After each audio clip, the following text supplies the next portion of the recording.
Hello and welcome back to the Karma Stories podcast. I'm Rob and I hope you are having a wonderful day today. Today I have 3 stories for you from the Tales from Tech Support subreddit.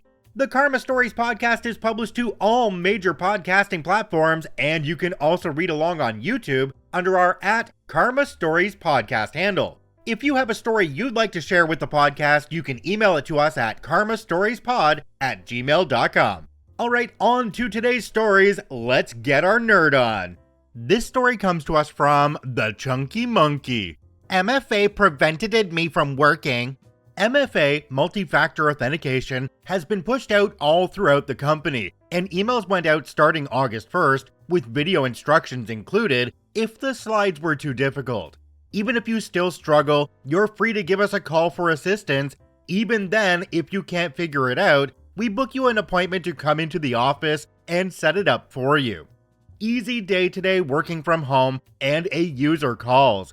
I can't work. Can I get your employee number? How am I supposed to do that if I can't work? It's on the badge provided by the company. She gives the employee number. I hear kids, TV, music, dogs, so I know she's teleworking. Okay, so you're unable to work. Are you able to log into the system? No, your MFA prevented me from working. I just got back from lunch and it's 1 p.m. Checked her profile and MFA was set up on August 20th. Okay, so after you sign on to your laptop, are you prompted to sign in again and then a 2-digit code is displayed? Yes, that's what prevented me from working. Okay, do you have your company phone? This has prevented me from working. I need you to email my supervisor that it don't work. Can we go ahead and grab the company phone and let's attempt to log you in with me assisting you? It's not gonna work, so you're gonna have to email my supervisor. Okay, so do me a favor and unlock your phone. My phone is acting up too, and everything is acting up on it. Okay, so now that is unlocked, can you open up the MFA app? My phone says stuff and keeps changing language. Can you access the settings? I don't know, it's changing language I think this girl is at the start of an iPhone configuration screen where it greets you in various languages. Did you recently reset your phone? I didn't do nothing. The phone don't work. I start figuring out what this lady did. She most likely wiped her phone due to too many incorrect passcode attempts. Did you attempt the unlock passcode on your phone and it failed to unlock multiple times? It kept telling me to wait and I waited, then it changed language. So your phone is at the configuration screen. After failed attempts, you have called us to unlock and help reset your passcode. I will send you the instructional video on how to reconfigure your phone. If you struggle with the configuration process, call the help desk to schedule an appointment to further assist you. The phone don't work. Y'all need to give me a new one, blah blah blah. I cut her off. On your computer screen, can you attempt to log in again and let me know once the 2-digit code displays? What's that? Hold up, what are you saying? Let's go to your laptop and attempt to sign in, to the point where the 2-digit code is displayed on the screen. I don't understand what you're saying. You need to describe to me what I need to do. So when your laptop starts up, it automatically launches the program that has you sign in. Once the sign-in window opens, do me a favor and sign in. Okay, I know that. I'm signing in. Please let me know once you've signed in and the 2-digit code is displayed. Wait, I don't understand what you're saying. You're confusing me. Okay, so do me a favor and sign in. I did that already. Okay, now that you've signed in, a 2-digit code should be on your screen. I don't understand you. You kept saying this word like I work in IT or something. What is this word code? Do you see 2 numbers on your screen? Why can't you just say that? They numbers, you keep saying code. Do you see the 2 numbers and below it you can see I can't use my Microsoft Authenticator right now? Click on that. Okay, so I see the code and I click the blue sentence. Go ahead and choose the alternative options to verify. Okay, so can you send my supervisor the email? Cause I couldn't work cause of y'all. It's almost 2 p.m. We have a help desk available from 6 a.m. to 6 p.m. Was there an attempt to reach us earlier? How am I supposed to call when my phone wasn't working? And the device you're calling me from wasn't available? I don't use my personal phone for work stuff. I keep my business and personal separate. Okay, I understand. Is there anything else I can help you with? You need to email my supervisor because I couldn't get work today. Is supervisor's name the supervisor listed on your profile correct? Yes, and you need to email her before 3 because I'm about to leave. I've already emailed them as you requested. She will be provided with all the information. Click. Emailed full details on how she didn't attempt the alternative method and how she reset her iPhone and didn't reach out before the wipe. Best part was letting her know she didn't mix business and personal life, but still called us before end of day. MFA has been crap like this all month. So many people just stop working if it's a struggle to authenticate. Funny thing is, they were authenticating through text before. Jumping down to the comment section on this one, we have one from a user called E28Sean. It says, "We had a lot of this sort of stuff when we first went remote at my old job. People would wait until the early afternoon, then call in and claim they had been trying all day to log in and couldn't clock in or work. They wouldn't want to troubleshoot, just wanted a ticket number to give their manager so they would still get paid. The company implemented some new policy fairly quickly. You would only get paid from the time you called onwards, and you had to cooperate with the help desk in all troubleshooting. The bogus couldn't work all day calls pretty much stopped after that. This could be a call transcript from my old place of work, so glad I left that joint." Another commenter down below called Mercury Green said, "The first time she mentions her supervisor, it's pretty obvious she's looking for a get out of jail card, and it's not impossible one of the kids got a hold of the phone and tried to log in too many times. Don't worry, ma'am, just so you know, the recording of this entire call will be forwarded to your supervisor, all of it." Oh my gosh, I absolutely love this one. Forward the entire call to the supervisor so they can see that their employee's just trying to get out of work. There should be a warning at the beginning of the phone call with these users that says, "Calls are recorded for quality assurance, training, and hooky prevention purposes." In all honesty, this doesn't really sound like an IT issue. It sounds like a personnel issue. Like, what was the requirement to get this person hired? Did they just need to have a pulse? This story comes to us from Meta Riaz. Serendipity in IT, how an unexpected fix saved Black Friday. For context, this story takes place 2 years ago at a large retailer where I was the only level 3 support for a couple of critical systems used in our warehouses. It's possibly my weirdest IT story. Hope you'll like it as much as I do. PackingSoft, an ancient piece of software that only our company still used, running on a creaky old Windows Server 2008 32-bit machine. It handled the consolidation of online purchases by transporter and managed packaging sizes. PrintingSoft, a much more modern printing software which collected tracking numbers and printed labels. 4 weeks before Black Friday, the warehouse team in charge of measuring productivity called me. The label printing speed was really slow. For every one of the 25 printers we had, panic ensued. Roughly $200 million of the company's sales would go through these systems during Black Friday week. We didn't know how long this had been going on, but labels were taking anywhere from 5 to 10 seconds to print, and this could indicate the system was about to crash and couldn't handle larger volume. The KPI we were supposed to hit was much faster than that, less than 2 seconds, in order to send packages in time. Worse yet, sometimes labels would come out in the wrong order in the same printer, causing scenarios like someone getting a USB cable for Christmas instead of a Nintendo Switch. Fortunately, every file had a timestamp in its name, so I started digging into the data and making some stats. Never trust users.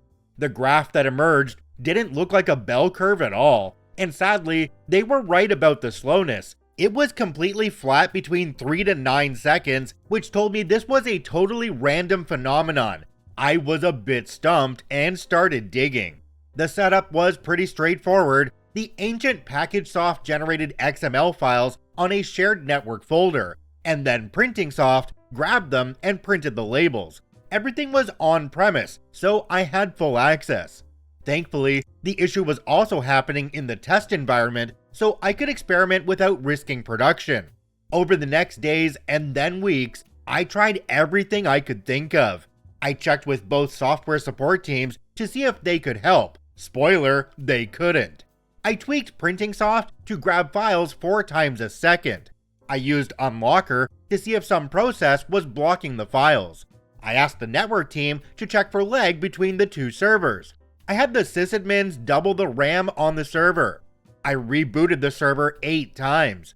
I asked the security team to briefly disable the firewall and antivirus on the test servers. They were only connected to the intranet.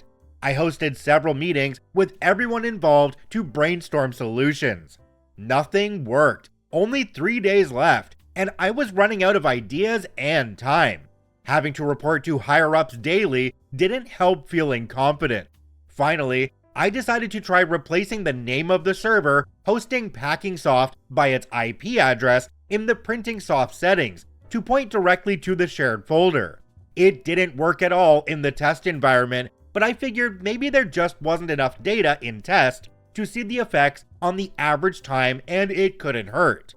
So I logged into the production VM, opened Windows Explorer to check if the IP address pointed to the right server and folder, and changed the setting.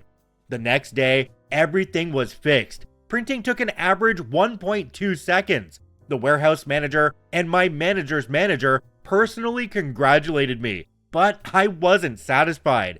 I needed to know why it worked only in production. I logged back in and realized something. The day before, I hadn't closed the Windows Explorer window. No way, I thought. Could it really be this? I closed it and called the warehouse manager. The issue was back. That was it. The fix was as simple as leaving a Windows Explorer window open on the shared folder. We later learned that our DNS settings were configured in a really weird way, and I suspect the Explorer window helped the server maintain a quick connection to the other server. We considered fixing the DNS setup, but since we were planning to decommission the software in 6 months, the magic window fix was deemed sufficient. But as fate would have it, 2 weeks later, the fix stopped working again. Turns out, after some random delay, the window would lose its magic. Can you guess what I had to do every day for the next 6 months? Yep, I had to log back in, close Explorer, open a new window, and navigate to the shared folder. Serendipity is real in IT. As a colleague later said to me, "You tried everything, but have you tried dumb luck?" Jumping down to the comment section on this one, we have one from a user called Not Your Nanny. It says, as the saying goes, if it's stupid and it works, it's not stupid. Actually, I think that one's more like, if it's stupid and it works, it's still stupid and you're lucky. If you know, you know. Also, OP, as the saying goes, it's DNS. It's always DNS. Do you know the DNS haiku? It's not DNS. There's no way it's DNS. It was DNS. This story comes to us from Swimsuit Area, Navy Toner Takedown. In my previous life when I was active duty Navy, circa 2018, I served as the leading petty officer of the IT division on a US Navy submarine. Our division consisted of me, a first-class petty officer, and 3 junior guys fresh to the boat from Naval Submarine School. We were responsible for every server, switch, printer, and laptop on board a boat with a 150-man crew. Essentially, we had the vital role of keeping email and PowerPoint running, so we were the absolute lifeblood of the submarine. Only half kidding. Our submarine had been undergoing an extensive 2-year overhaul in the shipyard, a period marked by intense activity and an endless to-do list for every division on board. As we neared the end of this era, our tiny division was pushing to ensure that all systems were operational, and we had a hefty supply of anything we would need for the upcoming deployment. One of the essential items on our list was ensuring we had enough toner for the dozen or so printers scattered throughout the submarine. You would think a modern Navy would do things a bit more digitally, but the Navy loves to put their printers to work. We placed our usual order for toner cartridges through the supply division, trusting that they would deliver as they were one of the heavier printer users on board. But since the whole boat was trying to get parts at the same time, our supply division had bigger priorities. Meanwhile, we watched helplessly as our reserve supply dwindled down to nothing. We started rationing toner, taking printers offline one by one, and redirecting crew members to the few remaining machines that still had a drop of toner left. As the situation grew more desperate, tensions from other divisions who formerly had printers nearby escalated. We were down to our last functioning printer, and its toner was on the brink of depletion. It was in this moment that one of my junior guys had a wonderfully malicious idea. He suggested giving them some friendly reminders, delivered to their inbox like a Gatling gun. We reactivated all the printers that were taken offline and accessed their web GUIs. From there, we enabled the email alerts function on every single printer, setting the recipient to the Supply Division's group email distribution, supplydivision@submarine.domain.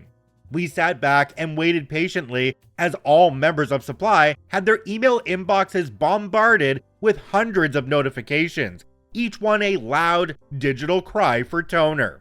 Within an hour, the usually calm and collected Supply Chief, followed by two of his Supply lackeys, stormed into our Land Division's workspace, their arms loaded with toner boxes. They dropped the boxes at our feet, and Chief yelled, "Here's your toner, now turn off the effing alerts." I still smile fondly thinking about it. Jumping down to the comment section on this one, we have one from a user called There's No Users Left. It says, "The idea that a sub has printers and PowerPoint and stuff feels weird to me, like a tiny underwater office building." OP responded to this one and said, "That's exactly what it is. There's a lot of things that are still weird to me, even though I'm not on one anymore. For instance, the atmosphere equipment is good enough to clean out cigarette smoke. Smoking wasn't banned on board submarines until January 1st, 2010. Although by that time, it was limited to a certain part of the boat and only while we were snorkeling, aka running the diesel where it pulls air intake from inside the boat." Ah yes, the classic IT solution. When in doubt, unleash the email kraken. Seriously though, who knew that the true power on a submarine wasn't in the nuclear reactor, but in the hands of the IT crew, armed with email alerts and a network of needy printers? This story really should be required reading for every Supply division. If you enjoy daily Reddit stories, I encourage you to follow and add us to your favorites on whichever podcasting platform you enjoy the most. And if you're watching and listening on YouTube, please hit that subscribe button and drop a like on the video. It really helps us out. I thank you for watching and listening. I hope you have a wonderful day, and we'll see you tomorrow.